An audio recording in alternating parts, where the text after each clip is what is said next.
Here we are with Danny Kanell sinking into the abyss in our top 25 college football picks. It was another winning week for the Chipper, Chip Patterson. Danny is now 21 games under 500. Chip Patterson 4 games over 12 games over 500 in his picks against the spread this season.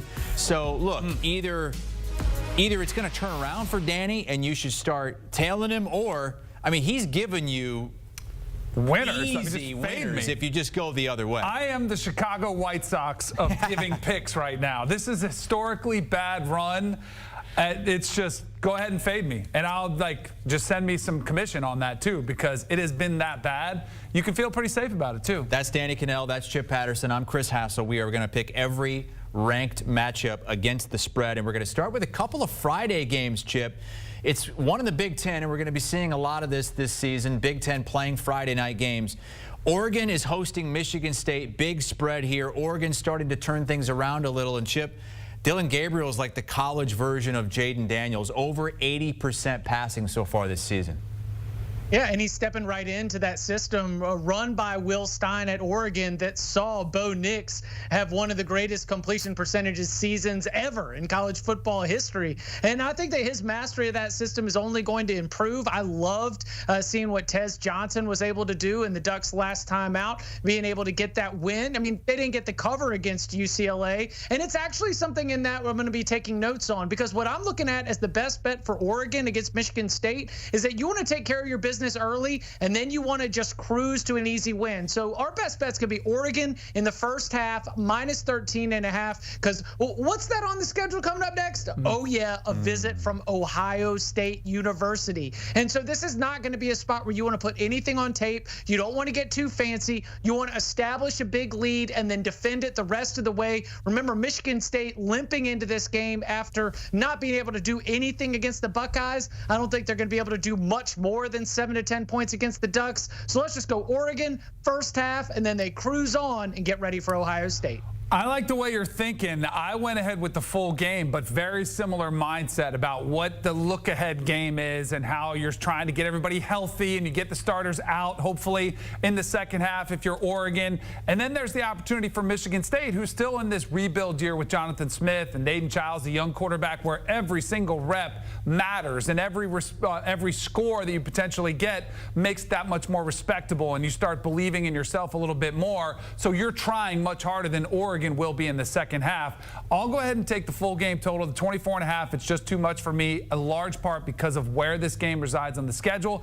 It is interesting, though, Chris, you mentioned the Jaden Daniels comp with the 80% completion. I think Dillon Gabriel needs to show a little bit more explosiveness, similar to what Jaden Daniels is, if they want to compete against the likes of Ohio State down the road. We're going to find out very soon what Oregon does in the Big Ten against the Behemoths, but Michigan State this week. Look, I'm a Big Ten guy, but at the same time on Friday, I'm going to be watching the other game. It's Syracuse at number 25 UNLV.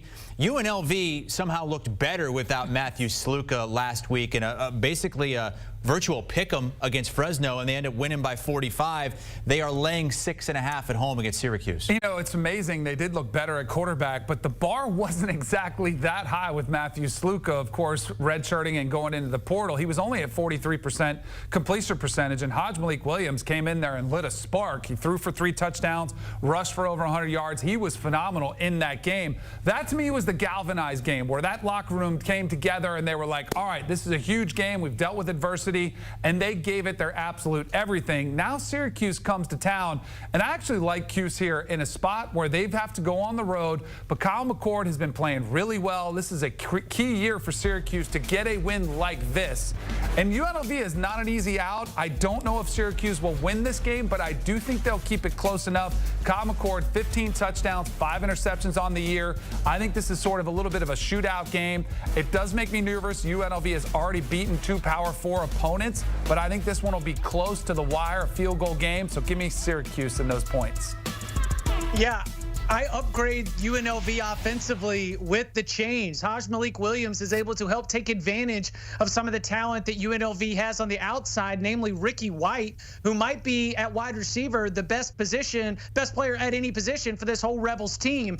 When I look at this game, I agree. Syracuse is going to be able to move the ball. I think Syracuse is going to be able to score, but I don't have a lot of faith in Syracuse defensively. You know, they weren't able to get the stops they needed or play with any consistency in a home loss to Stanford. No, they let Georgia Tech quarterback Haynes King run all over them. And so I look at this and I do, as you just said, Danny, I see a shootout. So let's make that our best bet. Let's go over the 59.5. Now, I think that Syracuse with Kyle McCord, Rondé Gadsden, LaQuint Allen, this is going to be the toughest offense that UNLV has faced all year. I mean, we're talking Houston, Kansas, Fresno State, and Utah Tech. We are jumping up in tier in terms of what UNLV's defense is going to be asked to do. And then similarly, I just think that Syracuse right now has not shown the kind of consistency to be able to get stops against a UNLV offense that is playing its best football of the entire season.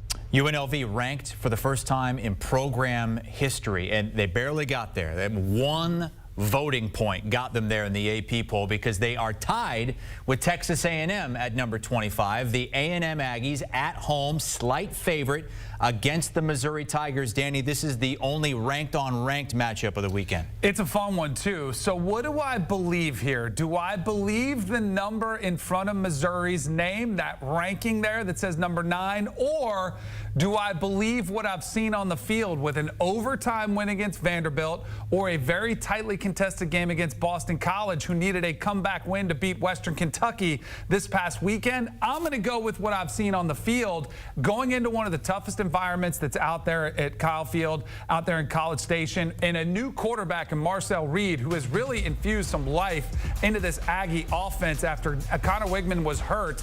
He brings an explosive dynamic on the ground, which I really think Colin Klein has welcomed to that offense. This feels like one of those critical moments for Mike Elko, an opportunity for them to get a massive, massive win at home. I think they get it, so I'm going to lay that 1.5 as well. Look, sometimes you just need to get thrown into a cold shower. Sometimes you just need to get shaken a little bit to wake up.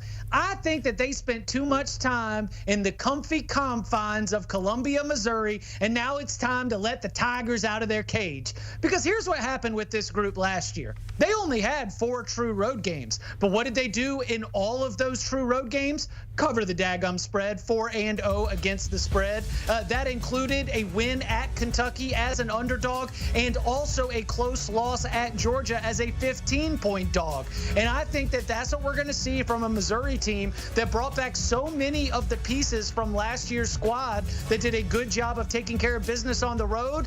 They're not going to be intimidated by Kyle Field. This is when I expect Missouri to play its best football. And then I think that Eli Drinkwitz, lastly here, he understands that if you want to be able to be playing your best football in the biggest games of consequence near the end of the year, you cannot wait until November to be able to get the juices flowing. You treat this like a playoff game, you execute like a playoff game, and you play some of your best football of the year. Because I agree, Danny, we haven't seen it yet, but I think it's still in there, especially knowing their history as a road team last season. Juices are flowing now. That cold plunge gets you going, as you know, Danny. Right. Full well, taking a cold shower each and every morning. Let's go to another noon game. SMU, they've turned things around this season. At number 22, Louisville, coming off that 7-point loss at Notre Dame, Danny. They just absolutely waxed Florida State, so they must be really good, right? Well, hold on a second. Florida State is not very good at all. And you know who is?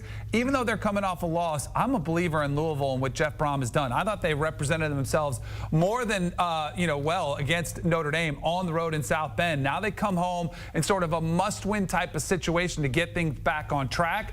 When SMU made the jump to the ACC, this was the type of game I was looking at saying, I wonder when you start to stack game over game, how they stack up against some of the teams that have been in there for a while. Tyler Shuck has really stayed healthy. First of all, that's been his biggest challenge throughout his career, but I think he's actually playing really well at the quarterback position for Louisville. So I'll go ahead and take Louisville here and lay the points. Yeah, I'm right there with you, Danny. Number one, I think Jeff Brom is one of the better coaches that we have in all of college football. I think this is a great spot where you buy the Brom stock, that there's going to be a little bit of a bounce back. You know, they have had to learn a lot about themselves in these last couple of weeks. And some of the things that I've learned about Louisville is that it is remarkable the upgrade that this offense has had as they've had to move from last year with Jack Plummer to this year with Tyler Shuck. And the upgrade in arm strength, what you're able to do offensively, pushing the ball down the field. I mean, they just had to play one of the toughest defenses in the entire country and do it on the road. Now they're back in the friendly confines of the house that Papa built. I think SMU is in for a rude awakening. I like this number at 6.5. Let's go Louisville and lay the points. All right, let's jump back into the Big Ten for a noon Eastern kick. UCLA, the only team in the country that has not reached the 17-point mark this season, going to Penn State. Chip, we saw Penn State take care of Illinois last week. Yeah, UGLY. I don't think this is going to be pretty for the Bruins. And they're coming. So, you know, like we talked about the back and forth that they're going to have across the country. You just had to deal with all the physicality and the athleticism of Oregon in Los Angeles. And now you're going to have to go and you're going to have to do it against Penn State, a Penn State team that is going to want to get out and run after all that explosiveness was limited by Illinois, kind of hemmed in that primetime game.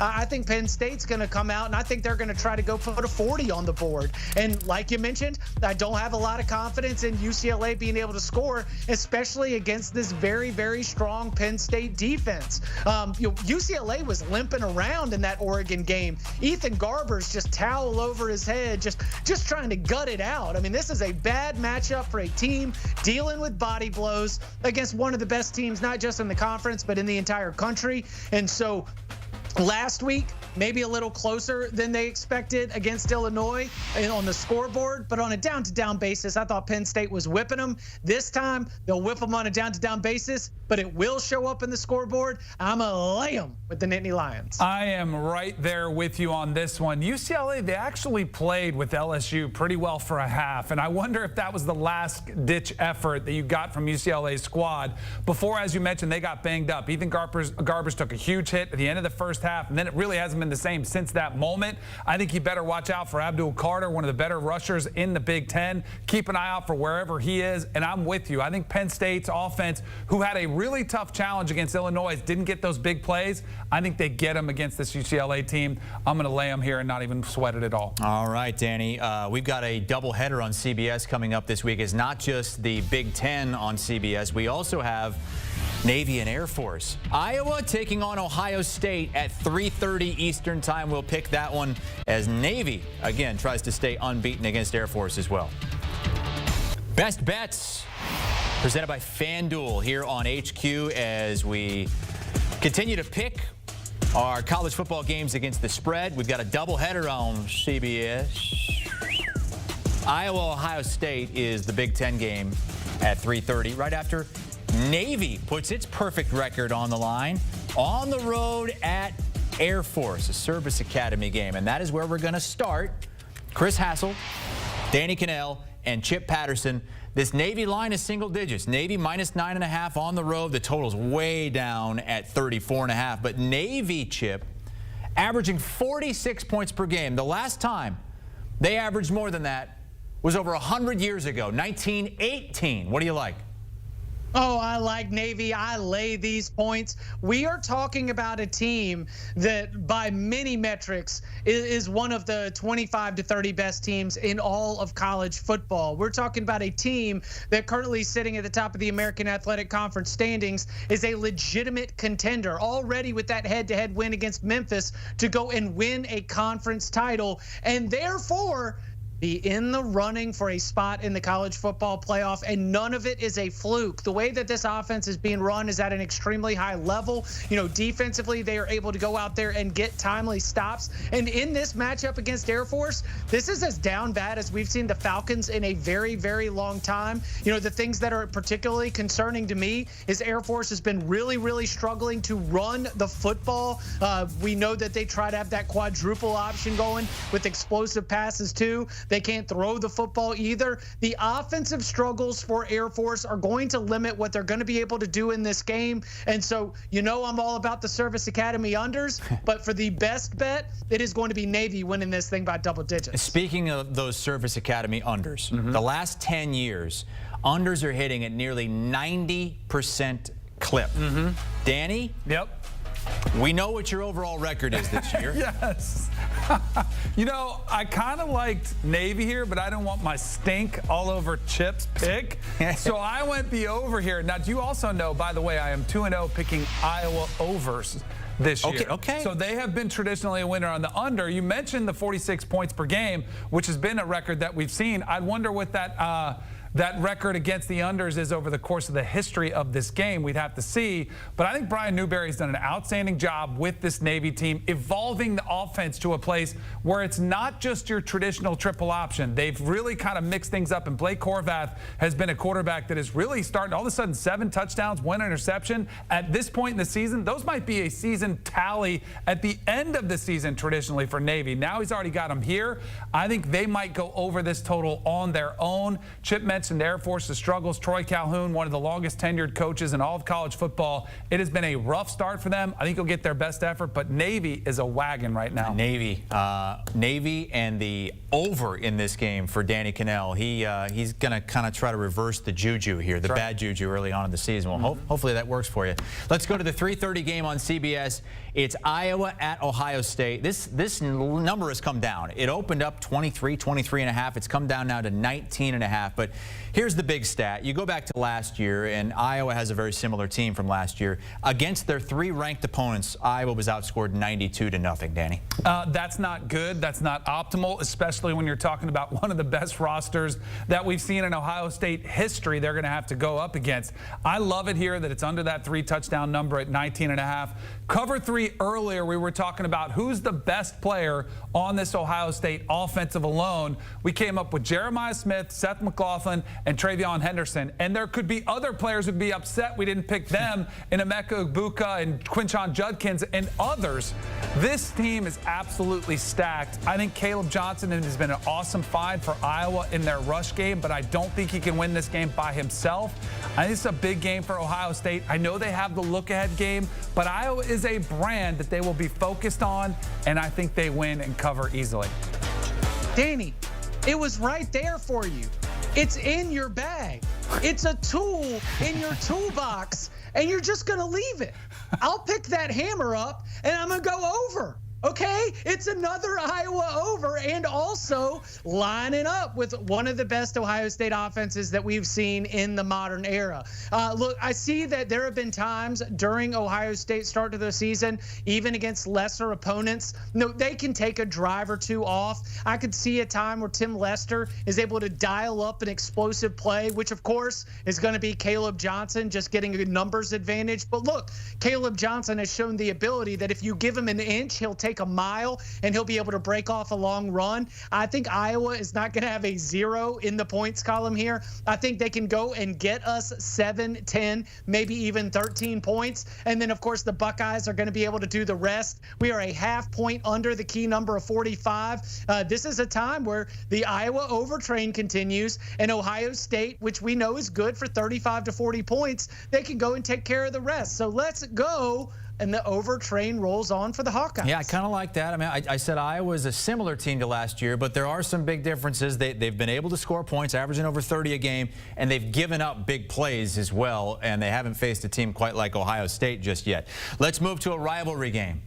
Auburn-Georgia. And I wouldn't want to be Auburn after Georgia lost that game at Alabama, this one between the hedges, Danny. I wouldn't want to be Auburn either. But, and I love the messaging from Kirby Smart after the game to his team. He was in the locker room talking about how proud he was of them. This is a hangover spot. And I know there's this my idea that they're going to be angry and they're going to come out and just walk through Auburn. Auburn's defense has been holding up. Now, we can't say the same thing about the offense, which has been absolutely atrocious. Their quarterbacks had 4 interceptions, and then a pick 6 in this past game against Oklahoma, which cost them the game. I think with Hugh Freeze, he's going to take a page and look back back the last 3 games at how bad his quarterbacks have played and said, you know what, let me try to slow this thing down, and if there's another 3rd down and 4 with the game on the line, let's just run it instead of trying to throw it again. I think Auburn comes out there defensively, does enough to keep it inside this number. Georgia's going to win, but I'm not sold that Georgia's problems are fixed just yet. I think that might have been a game where you saw some of their weaknesses exploited. Not that Auburn's going to be able to take great advantage of them, but I do think they keep it inside the number. So last week with the treasure map parlay, hit 2 out of the 3 legs. You know, we got going with Alabama first quarter. We came home at the end with Georgia team total. But the one piece that missed was really troubling because it's a principle. So what does that mean? Well, if it's been red, it's going to be black, right? Right? That's what good bettors say. It's due. Georgia, first half under. Look, if there's a hangover, it's going to be offensively. I think defensively, there's very little that Georgia's going to give up against this Auburn offense, which has struggled oh so mightily. And so now we're going to look at a position where Kirby Smart wants to go out there and he wants to really make Auburn quit. And sometimes that is just by trying to mash you at the line of scrimmage and squeeze the life out of you with your defense. I see another similar approach right here. No need to come out here and make Carson Beck do anything that is going to bring back the ghosts of the first half against Alabama. Georgia, first half under train rolls on despite getting derailed for a week. So that's what I think will hit in the Deep South's oldest rivalry. All right, kind of the same thing in this next game at 3:30 Eastern time. It's Ole Miss coming off a loss. And is it going to be angry Ole Miss bounce back at South Carolina, or is it going to be a bit of a hangover, Danny? I look at this team and I see a team that struggled with a very physical front 7 of Kentucky. And I don't know if the entire front 7 is as good, but Kyle Kennard and Dylan Stewart coming off the edge will be a handful. Kennard has 5.5 sacks. Stewart has 2.5. And Jackson Dart did look flustered somewhat. Now he's got to go on the road and a team that I think has been better and performed better than what a lot of people thought with Shane Beamer's squad. I'll go ahead and take South Carolina and those points in this game. Very, very curious to see how Ole Miss bounces back here. Guys, it's Cocktober. Guys, you're playing in Columbia. And Danny's right. Like that's the red flag for me. It is Ole Miss getting whipped up front by a team with real athletes, with real players. And South Carolina has that. And I think that Williams-Brice Stadium is going to be whipped into a frenzy, blood in the water. We are going to see one of the better efforts from South Carolina. Lenora Sellers, I think, is going to be able to be back and be a factor in this game. I think this number's way too big for a spot where South Carolina might even be live for an outright upset. So yeah, give me the Gamecocks in all these points, because this is about the last team and the last setting that Ole Miss would want for a bounce back opportunity. Just check the receipts on you, Chip. They don't fare well in Cocktober, at least not of late. They've lost 4 straight games in the month of October. They were 0-3 last year in the month of October. Yeah, but it's not. I mean, come on, let's have some fun here. We're having fun, baby. We're having fun. Hey, you know who's having fun? The folks in Bloomington, Indiana. Yeah. The basketball program isn't what it was 30 years ago, but the football program is unbeaten, 5-0 for the first time since 1967 on the road at Northwestern, and they're laying nearly 2 touchdowns. Do you realize there is a very real chance that Indiana goes 9-0 before they play Michigan at home, and what that place could be like in Bloomington? They are playing on the road at the practice facility at Northwestern on Lake Michigan, where we've been told it could be some windy conditions.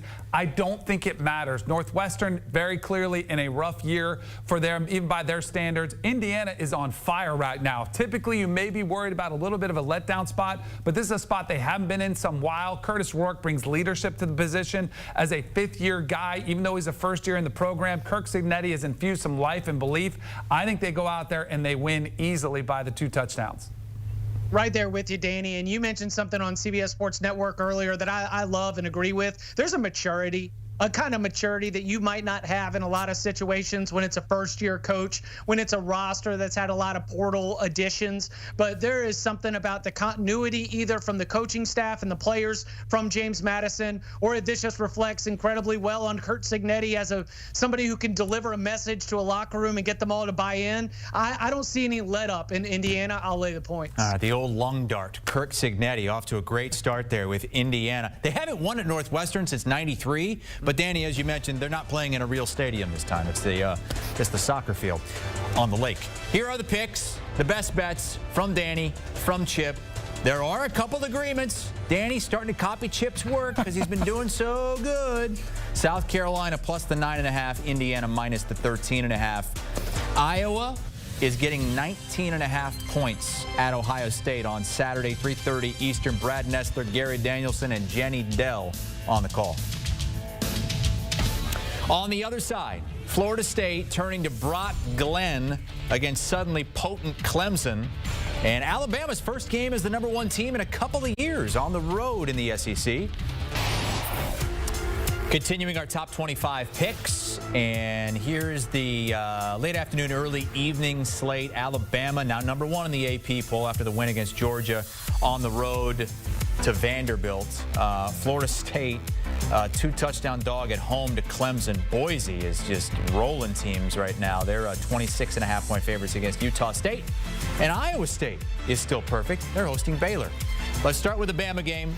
Epic win against Georgia. Vandy took Missouri to 2 overtimes the last time they were out before a bye.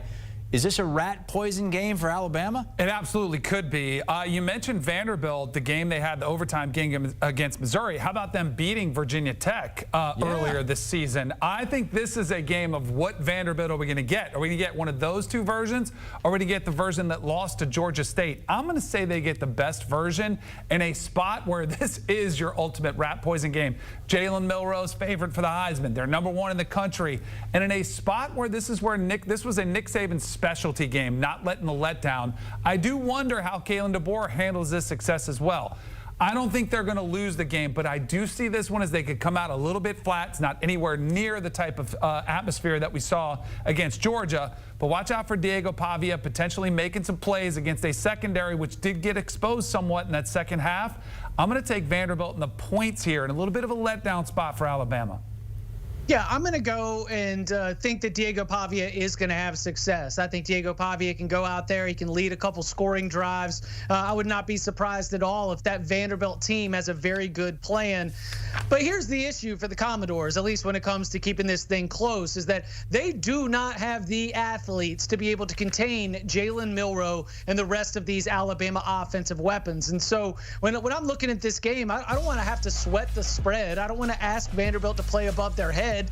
I just want to know that this is a great spot for points. Points from Alabama and enough points from Vanderbilt. This is a spot where I could see the Commodores being able to get 17 points, maybe even 20. The only issue is I see Alabama win, or no matter what happens, being able to go and get 40. So when I'm looking at this game, it might be a little bit of a slow start, but ultimately the Commodores cannot contain Jalen Milroe. Give me the over 55.5. Now, no team has gone over more since the start of last season than Vanderbilt. There goes Chip jumping on the over. Let's go to a 7 o'clock start. Danny, time slot champs, Florida State. Yeah, I mean, everybody's watching.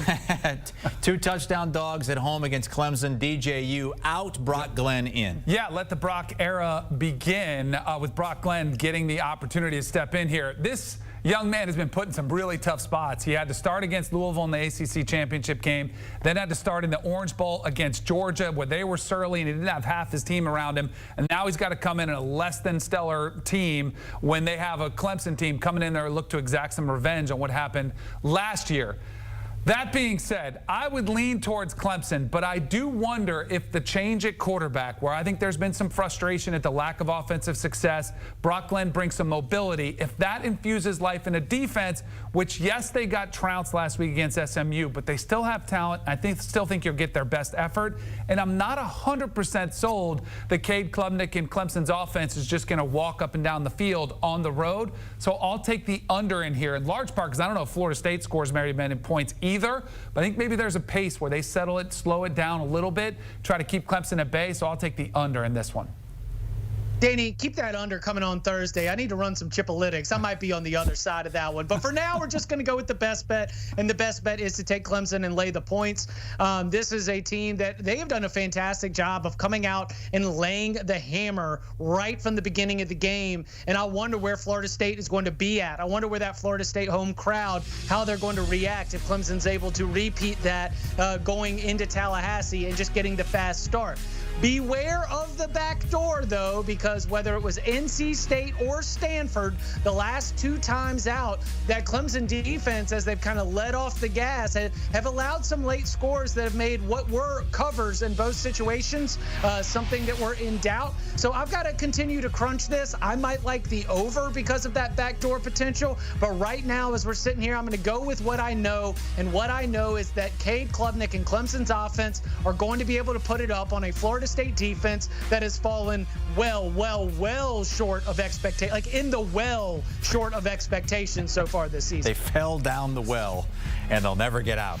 Let's go to Boise State. This is a team we might be talking about a lot here down the stretch because they're right now, rankings-wise, in the driver's seat for that, not New Year's Six anymore, but a playoff spot if you're the highest-ranked Group of 5 champion.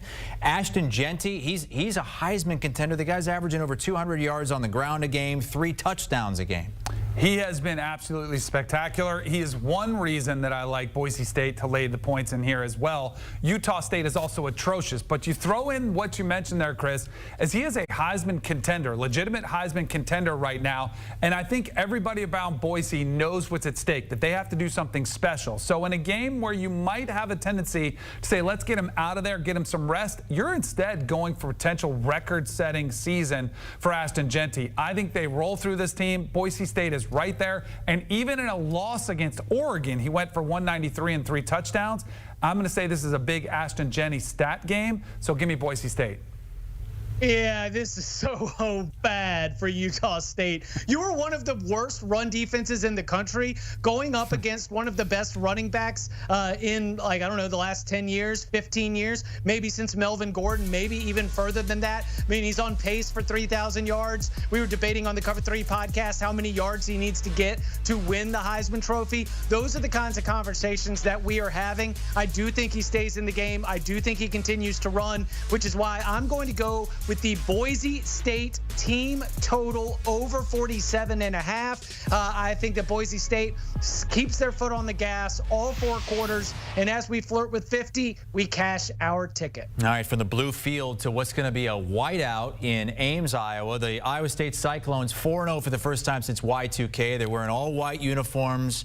White out in the crowd, white pom-poms. It's real whiteout energy like Penn State had last week, taking on Baylor, Danny. That is right. You know, Baylor last week was a favorite against BYU. They got jumped. They just out of the gates. I think it was 21-0. They go down. They actually impressed me with their fight to come back and at least make it competitive, but I wonder how many more fights they have left in them. Now they got to go on the road, and as you mentioned, this Iowa State team has been quietly flying under the radar. Now they're ranked 16th in the country, and I know Rocco Becht has been really good at the quarterback position, but Matt Campbell's defense has given up just over 7 points a game. That, to me, is where I think the difference is here. So I'll go ahead and take Iowa State. I'll lay the points. I think Baylor's offense gets held in check, and I think Iowa State rolls here. Danny, I'm seeing the board just with you. I just have a slightly different play. I'm going Baylor team total under 16.5. I agree. I mean, Baylor's offense was able to really get up off the mat and show some life against BYU. But I would also maybe criticize BYU for letting go of the rope and letting Baylor back into the game. You ain't going to get that in Ames, not against an Iowa State defense that has answered the call time and time again, including, and maybe most notably, I'm sorry, Chris, that second half effort against Iowa when they just absolutely put the clamps on them. Very impressed with Iowa State defensively. So that is the specific angle I'm going to attack, is that Baylor team total under. If Iowa State wins this one, it would be 8 straight Big 12 losses for Baylor. Might be nearing the end of the Dave Aranda era in Waco. Hey, we still have the national championship rematch to get to. Though both teams have new head coaches and have already suffered losses this season, Washington a slight home favorite against Michigan. Got the first national championship game rematch in the regular season in a dozen years. Bama-LSU back in 2012. This time it's Michigan and Washington. This one's out in Seattle with Washington a 2.5-point favorite. Also have Miami late night out in Berkeley taking on the Cal Bears. Let's pick them. We've got Danny Kanell and Chip Patterson here. And Chip, this Michigan-Washington game, it just doesn't feel like a college football championship game rematch, does it?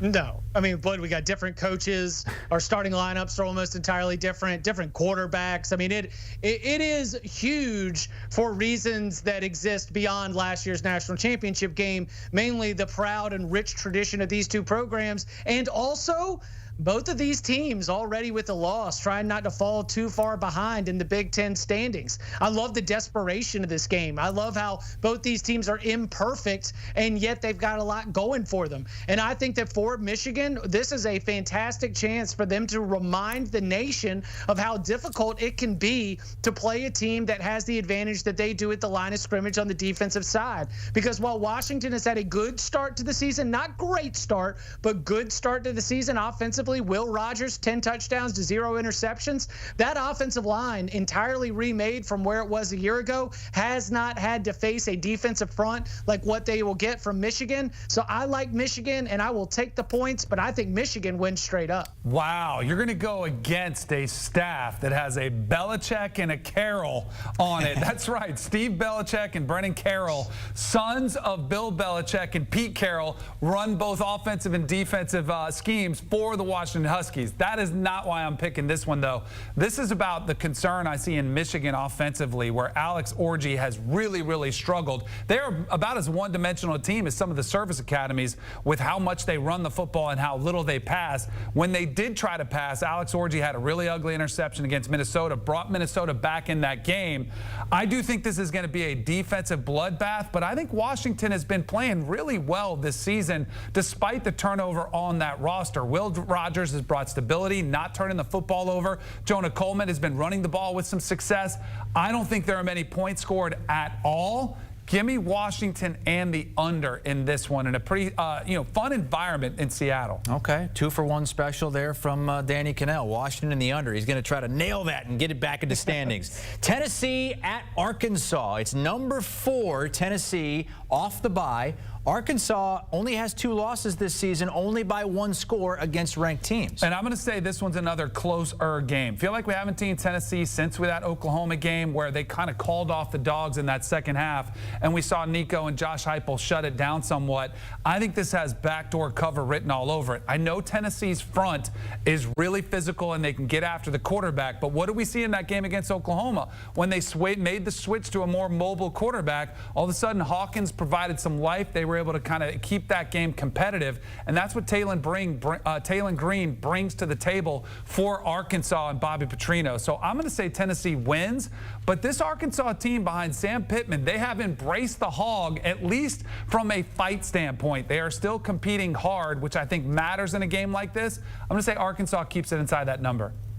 Yeah, I don't hate that at all. It definitely seems like it's going to be a great test for Tennessee, and I think that at the end we're going to be, sweating that cover one way or the other on the final couple possessions. I don't want any part of that sweat, okay? We're going to go with an ATM. We are going to go with Tennessee in the first quarter. You got to lay 3.5, so we need Tennessee to be able to score a touchdown on one of its first two possessions and that defensive line to hold up. But the way that Josh Heupel gets his teams ready to play, not just with the game planning, not just with the play calling, but mentally prepared his team to play is the real secret sauce behind these Tennessee fast starts. So let's cash it another time, even on the road. Tennessee first quarter, this time -3.5. Weird schedule for Arkansas. This is just their second game at home in Fayetteville this season. They play that neutral site game against A&M like they always do. They play the Arkansas Pine Bluff game down the road in Little Rock. So that place is going to be rocking for this one. Let's go to USC at Minnesota. Interesting spread. I thought it would be more. 8.5 USC is laying on the road. I think this is a little bit reactionary from what we saw out of USC last week, which I thought was the hangover game. They come back from the loss against Michigan. They sputter out of the gate. They're down 21-10. But I keep going back to this USC team, which, yes, we've talked about the more physical nature of the defense, but I also think they're showing some mental resolve, battling back against Michigan, coming back against Wisconsin when they started flat. I think you get their best effort in this one.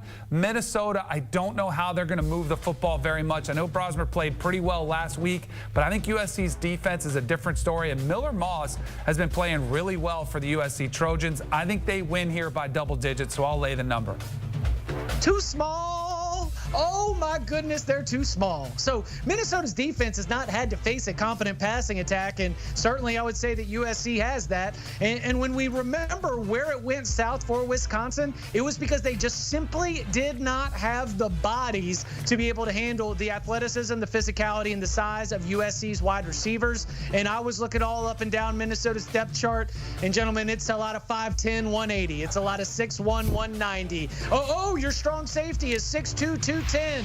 Oh, well, I'm sorry. Deuce Robinson is 6'6", 220. Like, I just don't think that Minnesota is going to be able to man up against USC's receivers. I love the Trojans in this spot. That's weird. That opened up as 10.5. It's down to 8.5. To Chip's point, they just haven't played anybody that can throw the ball. They're giving up fewer than 100 passing yards per game, and yet they're 0-3 against power teams this season are the Gophers. Let's go late night. Miami, this number's come down. It was 12.5. At Cal in Berkeley.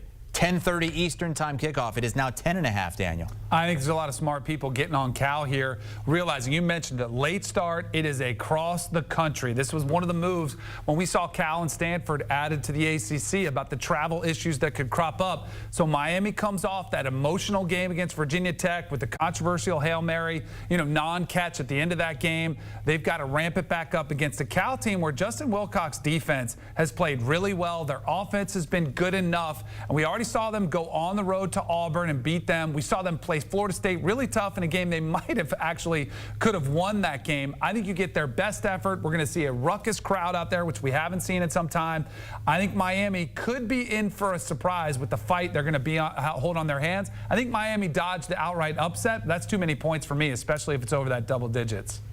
Yeah, 100%. I'm going to take Cal. I'm going to take the points. I mean, what the Bears want to do is drag Miami into a little bit of a rock fight. It is something that was a plan that Cal was able to execute successfully against Auburn, almost successfully against Florida State, and certainly it's going to be the plan again against Miami. And the fact that they're playing at home with the support of that crowd that will be excited with all the pomp and circumstance around the arrival of a top 10 team and the opportunity for a top 10 upset, Miami will be uncomfortable, and 10.5 is too many points to cover if you are uncomfortable. When the kids are cheering and you guys are agreeing, you're 9-9 this season, which is it's a big improvement for Dan. It's huge for me. I'll take that all day. You bring Chip down a little bit, but you go way up. Guys, thank you so much. I did you the courtesy, Danny, of looking up what you guys talked about on your recent Cover 3 podcast so that I wouldn't have to ask you and you tell me a little bit of this, a little bit of that. Yeah. It was Big Ten-centric today, Danny. There you go. I'm not sure if you remember it, but you kicked off the show discussing which teams